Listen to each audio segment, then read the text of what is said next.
예수님께서 이 땅에 오심으로 인해서 온 인류의 역사는 하나의 전환점이 생겼다라고 우리가 말해도 그것이 지나치거나 틀린 이야기가 아니죠. 예수님께서 이 땅에 오시는 것을 기점으로 해서 예수님이 오시기 전 세상을 BC, Before Christ, 예수님이 오시기 전, BC, 기원전 이렇게 부릅니다. 예수님이 오신 이후를 AD, 에너 도미니, 예수님께서 오신 날, 예수님의 해 이렇게 표현되면서 우리는 기원 후 그렇게 표현합니다. 그래서 그것을 예수님이 오신 것을 기점으로 해서 올해는 2020년, 내년에는 2021년 우리가 그렇게 부르고 있죠. 그만큼 온 인류에 예수님의 오심이 역사적으로 가장 중요한 사건이었다라고 그렇게 표현할 수 있습니다. 예수님이 오시기 전에 우리의 삶은 어땠습니까? 예수님이 만나기 전에 우리의 삶은 어떻습니까? 죄 가운데 태어나서 죄 가운데 살다가 죄로 인해서 죽을 수밖에 없는 인생이 우리의 삶이었습니다. 그런데 예수님께서 우리 가운데 오심으로 인해서 우리는 모든 참 우리 찬양가들 웬 은혜인가, 그렇죠? 그렇게 찬양하는 거죠. 웬 은혜인가, 웬일인가.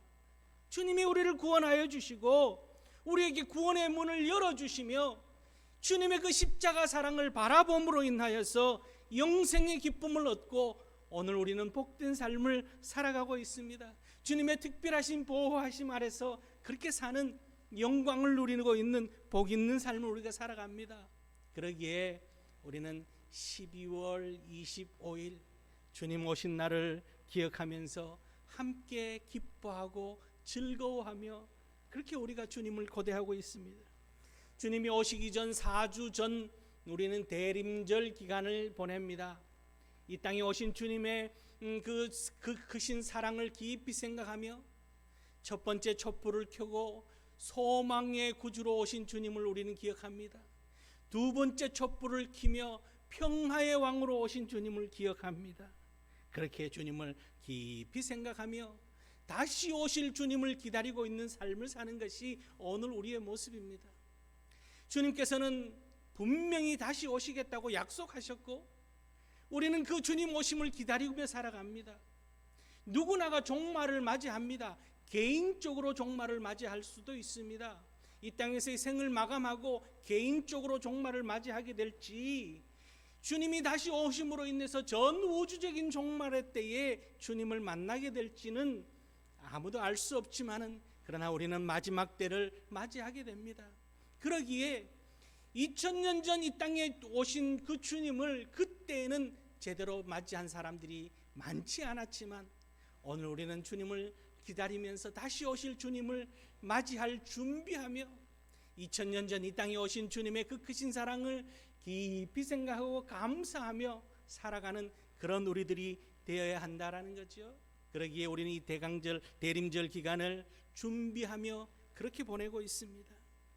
오늘 베드로 사도가 마지막을 준비하며 살아가는 우리들에게 믿음의 삶이 어떠해야 되는지를 가르쳐주는 중요한 교훈을 말씀하고 있습니다. 오늘 이 말씀을 마음판에 새기고 주님을 맞이할 준비를 하며 기다리시는, 그래서 더욱더 복 있는 삶을 사시는 우리 모든 성도님들 될 수 있기를 주의 이름으로 축원합니다. 첫 번째는요, 근신하여 기도하라, 그렇게 말씀하고 있습니다. 오늘 본문 7절 말씀에 만물의 마지막이 가까이 왔으니 그러므로 너희는 정신을 차리고 근신하여 기도하라, 그렇게 말씀합니다. 베드로 사도가 소아시아에 있는 교회들에게 편지하면서 마지막 때를 우리가 늘 준비하며 살아야 되는데 마지막을 준비하며 사는 첫 번째 방법은 늘 기도하는 것이라고 그렇게 말하고 있습니다.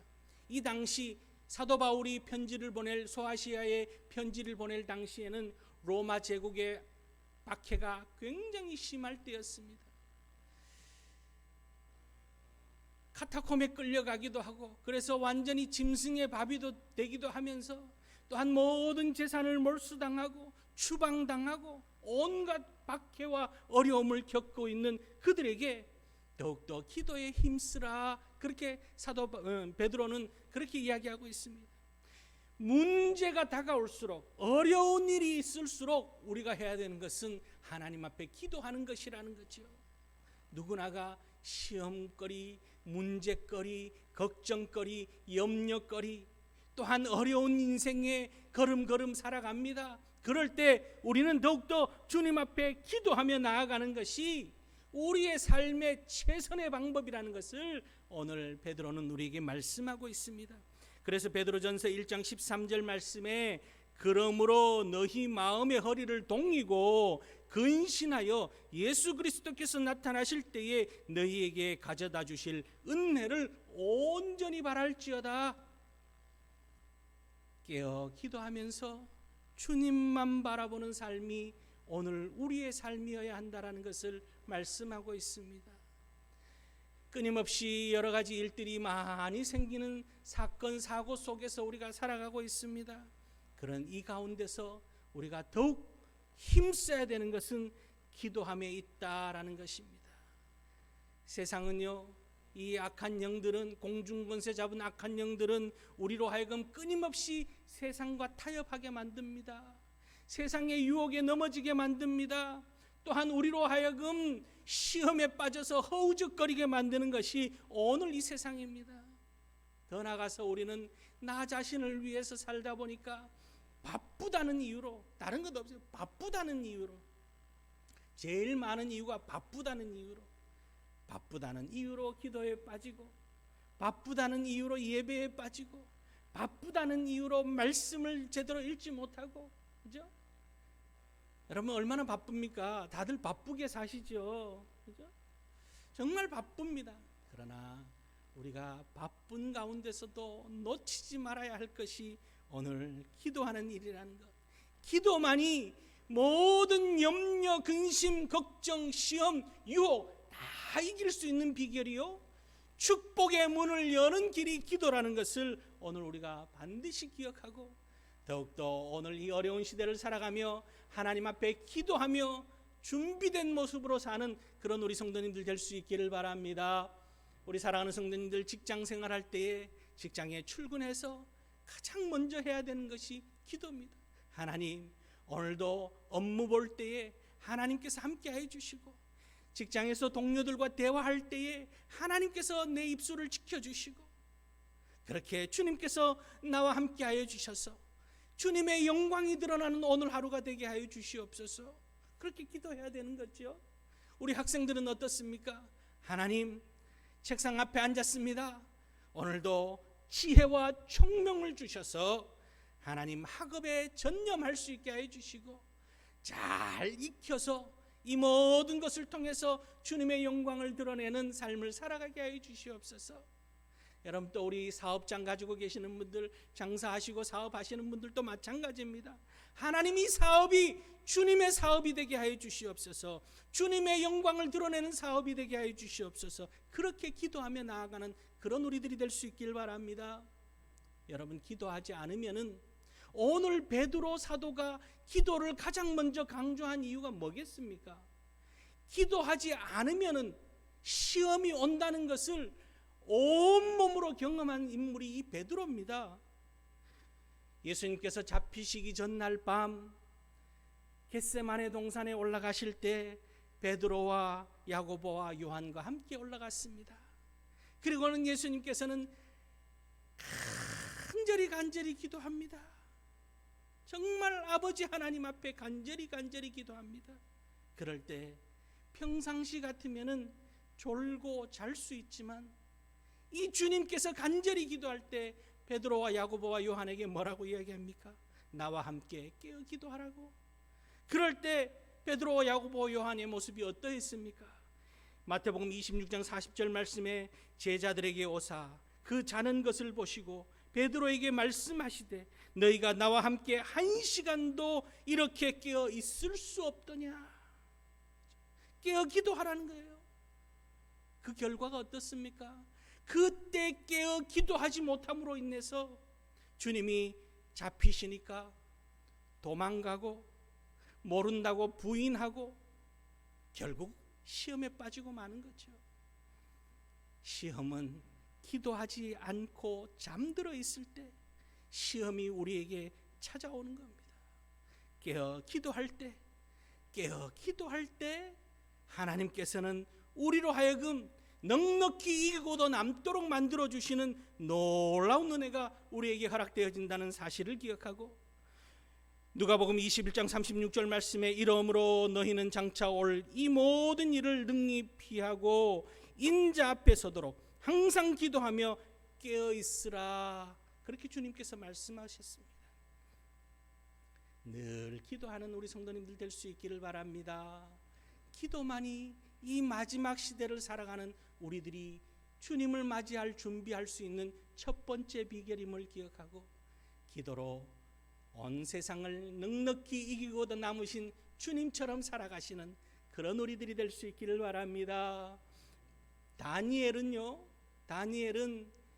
왕의 조서가 내렸습니다. 왕의 그 신하들이 다니엘을 시기해서 왕외에 한 달간 어떤 다른 신을 섬기는 자가 있든지 그 사람을 잡아서 사자굴에 넣어 사형시킵시다. 왕이 그 조서에 도장을 찍었습니다. 그것을 알면서도 기도했던 인물이 다니엘입니다. 다니엘서 6장 10절 말씀을 보면은 다니엘이 이 조서에 왕의 도장이 찍힌 것을 알고도 자기 집에 돌아가서 윗방에 올라가 예루살렘으로 향한 창문을 열고 전에 하던 대로 하루 3번씩 무릎을 꿇고 기도하며 그의 하나님께 감사하였더라. 기도하며 그의 하나님께 감사하였더라. 알고도 창문을 열고 그의 하나님 앞에 감사하며 기도했던 인물이 다니엘입니다. 여러분 어떻습니까? 이런 조서가 내렸습니다. 문을 닫고 꽁꽁 숨어서 그렇게 할 수도 있었지만 다니엘은 그렇게 하지 않았습니다. 만군의 여호와 하나님을 드러내는 일을 조금도 주저하지 않았던 인물이 다니엘입니다. 그 결과 어떻게 됩니까? 결국 사자굴에 던져집니다. 그런데 천사가 와서 그 사자의 입을 다 막으시고 그 밤에 편안한 잠, 사자를 쿠션 삼아서 그 밤에 추운 그 밤에 기온이 떨어져서 추울 텐데 전기장판처럼 사자를 융단 삼아서 그렇게 평안하게 잠을 자는 거예요. 오히려 잠을 못 잔 사람이 있습니다. 누가 잠을 못 잤냐면 왕이 잠을 못 잔 거예요. 왕이 다니엘을 너무나 아꼈기 때문에 새벽녘이 밝아오자마자 사자굴로 달려가서 왕이 외칩니다. 다니엘아, 다니엘아, 너 살아있느냐? 오히려 왕이 다니엘을 걱정하는 겁니다. 예, 저 여기 살아있습니다. 그러자 그 이방나라 왕이 그렇게 이야기하죠. 하나님이 너를 살렸도다. 그리고는 다니엘을 모함했던 그 신하들을 사자굴에 다 집어넣습니다. 성경에는요, 다니엘서를 보면은 그 다니엘을 모함했던 그 신하들을 사자굴에 던져 넣으니까 그 몸이 땅에 떨어지기도 전에 사자들이 다 잡아먹었다라고, 다 해치웠다라고 성경이 그렇게 기록되어져 있습니다. 여러분, 기도할 때, 오늘 이 시대, 이 어려운 때를 우리가 슬기롭게 헤쳐나갈 수 있는 비결은 우리의 힘으로, 우리의 노력으로, 우리의 방법으로가 아니라 오직 기도만이 하나님이 우리와 함께 하시고 하나님의 역사를 이끄시며 주님을 맞이할 준비된 모습으로 주의 영광을 드러내는 비결이라는 사실을 기억하고 주님 오실 때까지 늘 기도하며 사시는, 그래서 넉넉히 이기고도 남는 복 있는 삶을 사는 우리 모든 성도님들 될 수 있기를 주의 이름으로 축원합니다. 두 번째 단계는요, 서로 사랑하라, 그렇게 말씀하고 있습니다. 기도의 열매는 사랑인 거예요. 오늘 베드로는 말로만 기도하는 것이 아니라 오늘 사랑하라, 8절 말씀에 무엇보다도 뜨겁게 서로 사랑할지니 사랑은 허다한 죄를 덮느니라, 그렇게 말하고 있습니다. 사람들은요, 누구나가 자기중심적입니다. 남들이 뭐라 그래도 자기는 좀 남들보다 조금 잘났다라고들 생각합니다. 그리고 모든 것이 자기가 기준인 거예요. 신앙의 모습도 자기가 기준이고 자기의 경험이 기준이고 자기가 기준이 되어져서 자기와 비교해서 옳고 그르고를 판단하며 그렇게 우리는 살아갑니다. 잘못되었고 틀렸다라는 것을 다 자기 기준점에서 그렇게 우리는 자신을 의롭게 생각하며 사는 것이 대부분의 사람들입니다. 그런데 우리가 알아야 할 것은 하나님 예수 그리스도를 기준으로 해서 예수 그리스도의 사랑을 기준으로 해서 우리가 서로 사랑하며 살아가야 된다라고 마지막을 준비하는 우리가 사랑해야 되는 방법을 오늘 베드로는 그렇게 말씀하고 있습니다. 사랑은 허다한 죄를 덮느니라. 사랑은 허다한 허물을 덮느니라. 사랑은 남을 탓하기보다도 더 사랑하고 더 덮어주고 더 감싸줘야 되느니라. 오늘 베드로는 마지막을 준비하는 우리의 모습이 이뤄야 한다고 오늘 말씀하고 있습니다. 그래서 요한 1서 4장 11절 말씀에도 사랑하는 자들아 하나님이 이같이 우리를 사랑하셨은즉 우리도 서로 사랑하는 것이 마땅하도다. 사랑의 기준은 내가 아니라 내 기준으로 누군가가 나를 사랑하였기에 나도 사랑하고 누군가가 더 좋아 보이기 때문에 사랑하며 내 부모를 사랑하고 내 자식을 사랑하고 그렇게 나를 기준으로 사랑하는 것이 아니라 주님이 사랑하신 것처럼 원수까지도 내 몸처럼 사랑하라라고 하신 주님의 말씀을 우리가 기준으로 삼고 그렇게 사랑하며 살아가야 되는 것이 오늘 우리의 모습이라는 거예요. 예수님께서 부활하신 후에 베드로에게 찾아와서 묻습니다. 너가 나를 사랑하느냐? 너가 나를 사랑하느냐? 너가 나를 사랑하느냐? 그리고는 내 양을 먹이라, 내 양을 치라. 무슨 말입니까? 너가 나를 사랑한다면은 내가 이들을 사랑한 것처럼 너도 이들을 사랑하라. 그렇게 말씀하고 있습니다. 여러분 어떻게 사랑해야 되겠습니까? 주님처럼 사랑하는 것이 어떻게 사랑하는 것입니까? 고린도전서 13장 4절로부터 7절까지 말씀에는 주님처럼 사랑하는 방법이 잘 기록되어져 있습니다. 여러분 한번 넘겨보세요. 성경책 가지고 계시는 분들 고린도전서 13장 4절로부터 7절까지 말씀, 주님처럼 사랑하는 방법. 고린도전서 13장 4절로부터 7절까지 말씀, 여러분 이 말씀을 잘 읽으시고 잘 마음에 새기며 주님처럼 사랑하며 살아가는 우리들이 될 수 있기를 바랍니다. 우리 같이 한번 4절부터 7절까지 천천히 한번 읽어봅시다.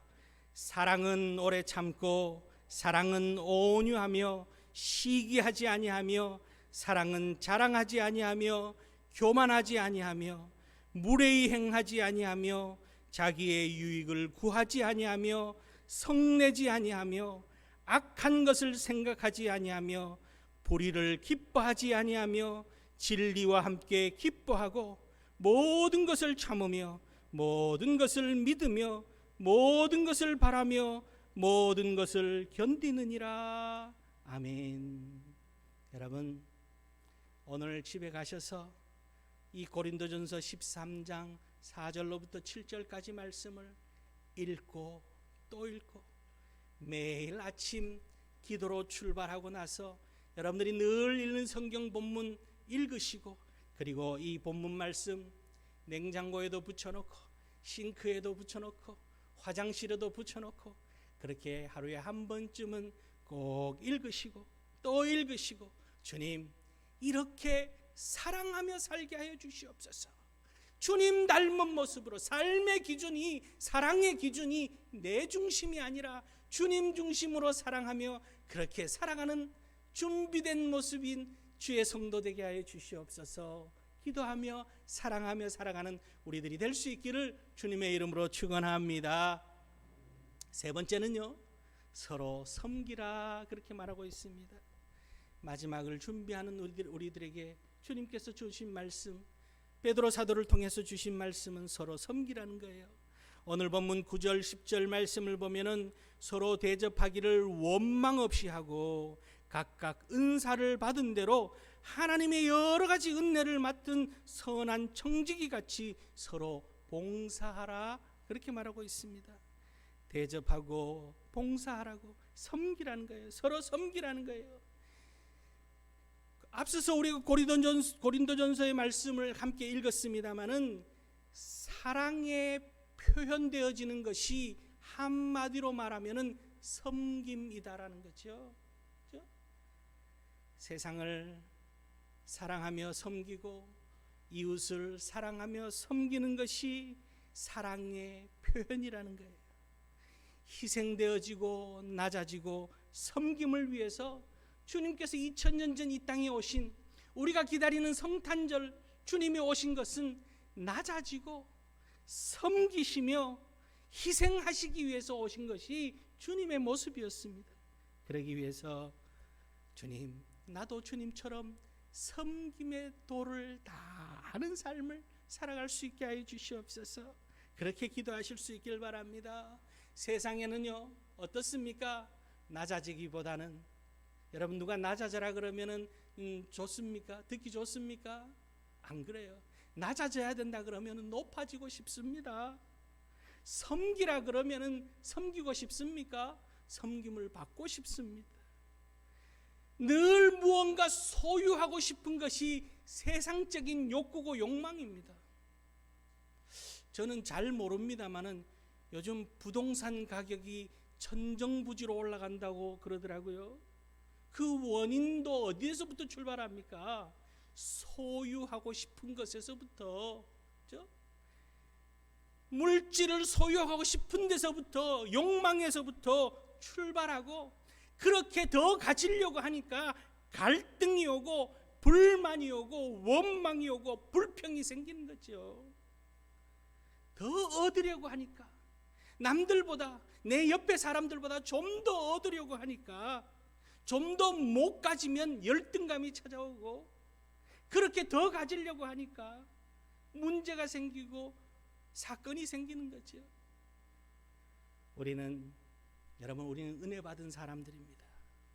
이미 받은 은혜만 해도 세상 사람들보다 훨씬 더 많이 받았습니다. 비교할 수 없을 만큼 많은 은혜를 우리가 받았습니다.